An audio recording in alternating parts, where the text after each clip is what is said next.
Hello everyone, and welcome to the Beautometry nail art channel. Today we're going to kick off a series about nail stamping. I've had a lot of questions about what's the best stamper to use, which plates work best, which products just work best in general. So I decided to take some time in order to explain all the ins and outs of nail stamping.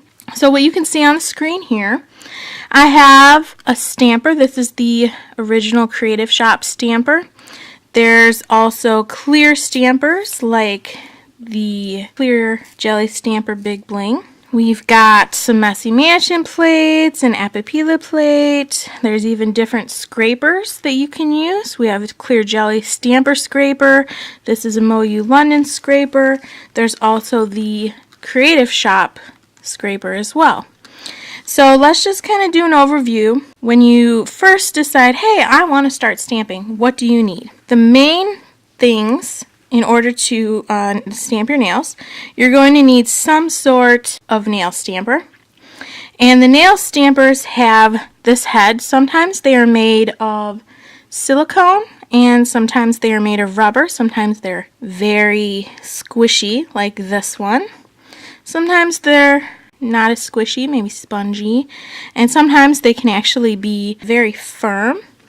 Here's an example right here of a firm one. It doesn't really move very much when I push in on it. And you may be thinking to yourself, oh my goodness, what kind of stamper do I need? Well, for the beginner, I would suggest maybe trying to pick up a stamping starter kit and then just trying with the stamper that comes with it. For example, we have the Moyu London starter kits that come with a plate, a stamping polish, and a stamper. And usually the one that's in there is this one, which is the new rectangular sticky stamper by Moyu London. It's very squishy and actually very sticky as well. So the products that you'll need in order to stamp your nails, you need some sort of stamper, some sort of scraper, a stamping plate, and of course some type of stamping polish. So the first thing that you're going to need to do when you start stamping is you need to put down whatever your base coat is going to be on your nails. And in this case, I have China Glaze Jagged Little Teal, China Glaze Don't Be Shallow. So you paint those on your nails first, and you let them dry. Then what you want to do is get ready for stamping. And there are a few different things that you can do in order to prep the nails for stamping. You can just go ahead and stamp as is. Or you could use something like a latex-like product on your nails. So there's a couple different options for that. So I'm just going to put that around maybe a nail or two.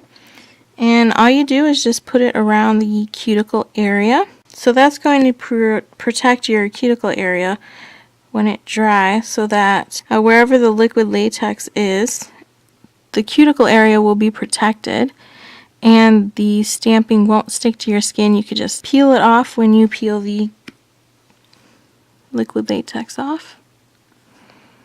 So we'll put it around that nail, and let's put it around the accent nail as well. It's very easy to use. You just brush it as if you were brushing on cuticle oil, just all around the cuticle area. It usually dries fairly quickly.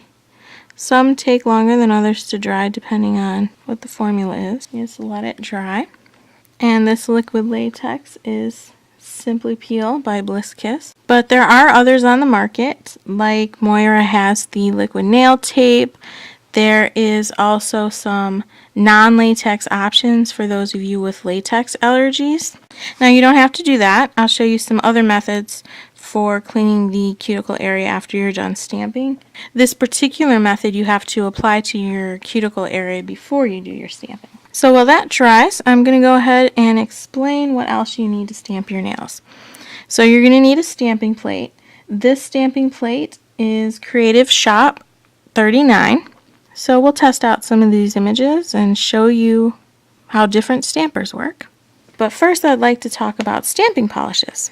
I've got a few here. Here's Hit the Bottle, and This is a 5-3 brand out of Australia. It is handmade. This is a wonderful brand. I really enjoy using it. It has a very, very diverse amount of colors.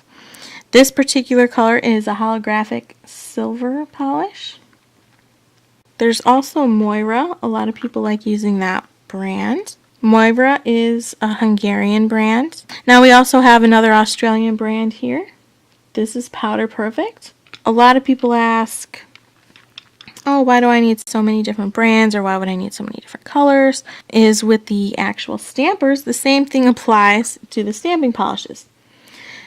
Their formulas are slightly different, so they might be slightly more or less useful for different types of images.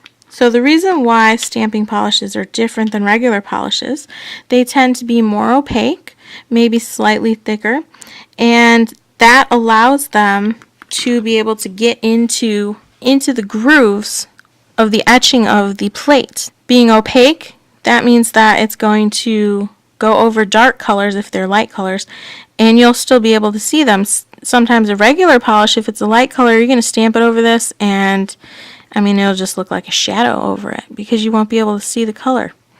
But brands such as these that I've shown you, the Powder Perfect, Messy Mansion, Moira, Hit the Bottle, those are opaque enough that you're going to be able to see light colors over dark colors, of course dark colors over light colors, and everything in between. Now I have mentioned that you need a stamping plate. So here's the Creative Shop stamping plate. Creative Shop plates are known for such intricate details and design. Not all stampers are going to work with the Creative Shop plates. Not all stamping polishes may work as well because the lines are very thin, the details are very intricate. If I show you, here's a Messy Mansion plate, you can see, that's a pretty large image. This whole heart is etched out of the plate. So what might work for that heart might not work for these intricate designs in this particular pattern here. And what might work for an intricate design, you might need a different technique to get some of these more open spaces on the nails. So let's do some stamping, and I'll show you some techniques in order to get the image on the stamper. Maybe we'll see some troubles and difficulties that may happen with certain images and certain combinations. Sometimes people start trying a stamper or a stamping polish or a plate combination. They don't realize it's the combination that's the problem. It's not any particular, one item. So what I like to do is I have this, we call this my mani saver, and you see it has the claw that comes out, and with that you just take some a little ball of cotton like I have here, and you're just going to open that claw and then just put this in, and you can see you don't see the metal part underneath, and then I'm going to put that in some acetone, and then that way that's how I'm going to clean the plate between stamping. That's something that you really want to be cognizant of, because as you're stamping, if you leave polish in these grooves, it's just going to build up, and then those particular areas of the image you're not going to get on the stamper because the polish is built up in the image. And a lot of times I like to just go ahead and clean the plate off even before I start, especially if I know that I can see some polish from before my last use. So that looks pretty good, and you can see as I'm using the mani saver, the cotton kind of squishes down, and just keep using it, and as the acetone dries, you want to add some more. And I like to also dry off the acetone from the plate just so the polish doesn't start running on me. So we're going to use some various combinations of stampers, and I have some different scrapers here. I've got the MoU London scraper, the Fab Your Nails, the Creative Shop for Beautometry scraper, and the Clear Jelly scraper. So we're going to try some of these and see what different combinations might do when we're trying to stamp. Now what I like to do, I'm going to stamp this image right here. And what I like to do is I kind of angle the plate like this, and we're going to use the Hit the Bottle polish first. We'll use this holographic silver, Holo there, beautiful. And so what I like to do is I like to get everything set up. So I will have my stamping plate at an angle.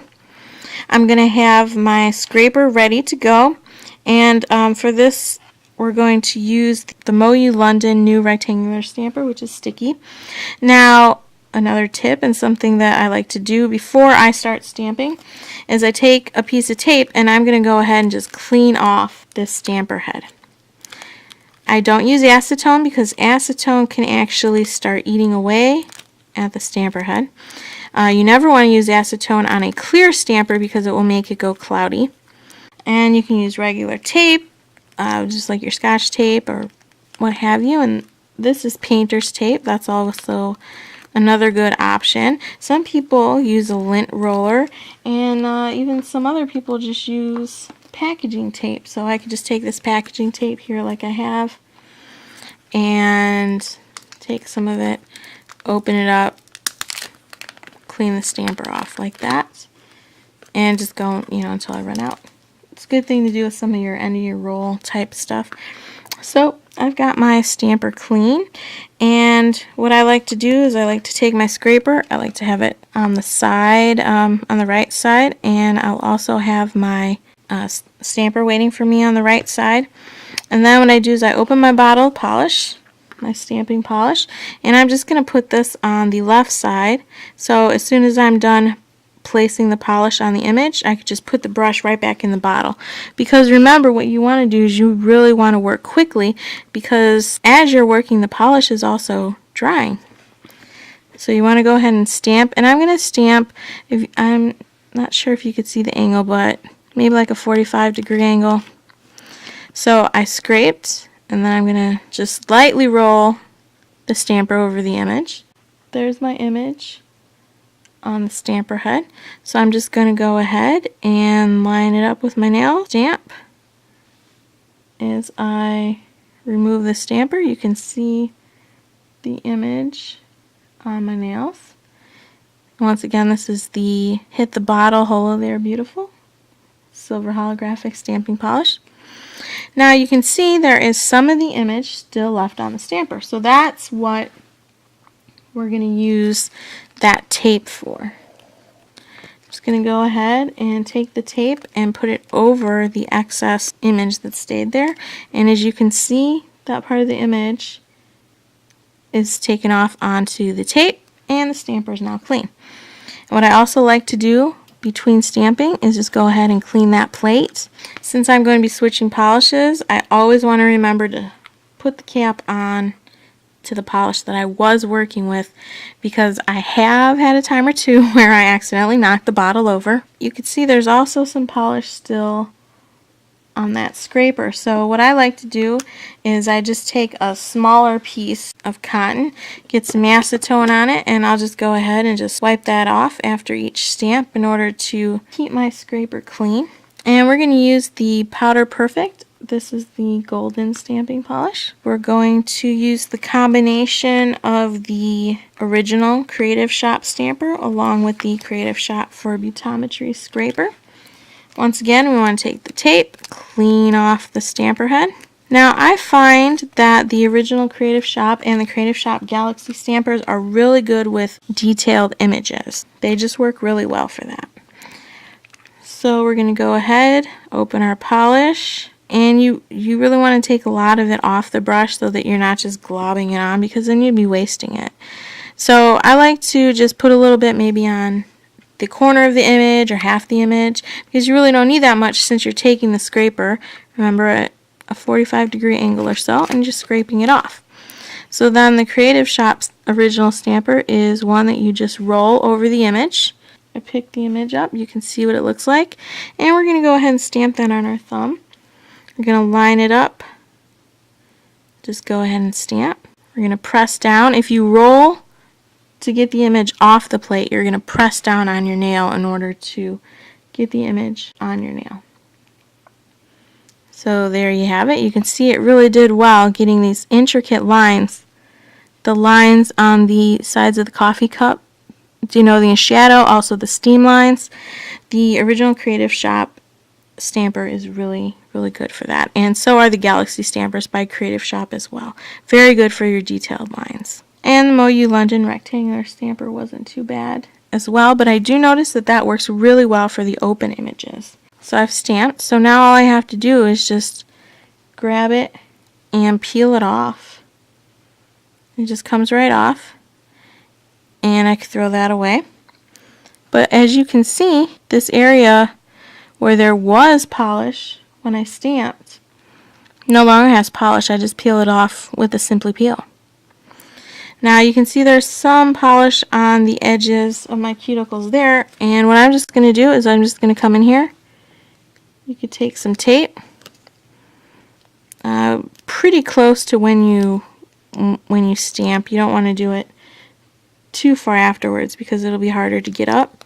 But just go ahead and you can take your other nail and just rub that area. You can see I just took off the polish that was all around my cuticle, and it's just right here on the tape. Of course, I want to clean my stamper off with the tape every time between stamping. And I'm just going to take that little piece, clean this off. The thinner plastic scrapers, you want to remember these are plastic and acetone does eat plastic. So what you want to do is just do a quick swipe and then make sure to keep it dry.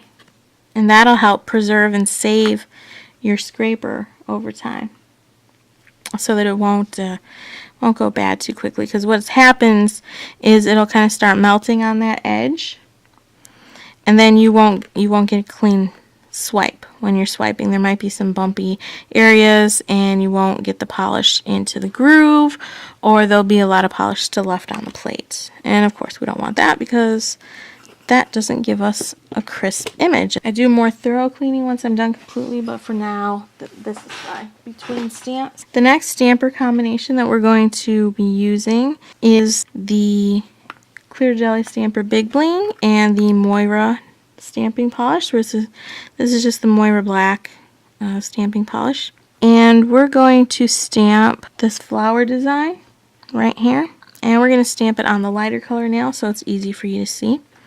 Once again, I'm going to angle my plate, put my scraper and my stamper to the right of my plate, get my polish ready, put it on the plate, and then go ahead and stamp about a 45-degree angle. Now see, I wasn't able to spread the polish as far as I needed it to go, so I just add a little bit more. And then I'm going to take the Clear Jelly Stamper Big Bling, and you want to just roll it over. Picked up the image nicely, and remember I'm going to put it. This is the really nice part about this particular stamper. You can line it up and see where on your nails you're stamping. So I'm just going to go ahead and stamp. So there we have the image that was stamped on the nails, and I was able to place that where I wanted it, in the middle of the nail. I'm going to remove all of the excess. Now remember, do not ever use acetone on these stampers because they're going to get cloudied up. I'm going to go ahead and clean my scraper off, just a quick swipe to get the excess polish. Here are my finished nails. As you can see, different combinations of stampers work well for different types of designs. The original Creative Stamper is great, along with the Galaxy Stamper for getting those fine, intricate lines, as you can see in this image. We used the MoU London new rectangular sticky stamper in order to pick up these fine lines. And you can see that hit the bottle holographic stamping polish. As I move my finger, it's really beautiful. This nail, we talked about being able to use the clear stampers in order to place an image. So I hope this beginner stamping video was very helpful to you. I know there are lots of questions, there's lots of techniques and tips in order to continue telling you about. This is going to be an entire series, so stay tuned and you'll see the next part. If you have any questions, just please ask them in the comments below. Hopefully I'll be able to incorporate those answers into future videos in these series. I hope this demo helped you, if you're a beginner stamper, feel more confident in your ability to stamp, and also maybe learn some things about different combinations of stampers, scrapers, slates, and polish in order to help you become a better stamper if you already know how to stamp. Thanks for watching, and have a great day.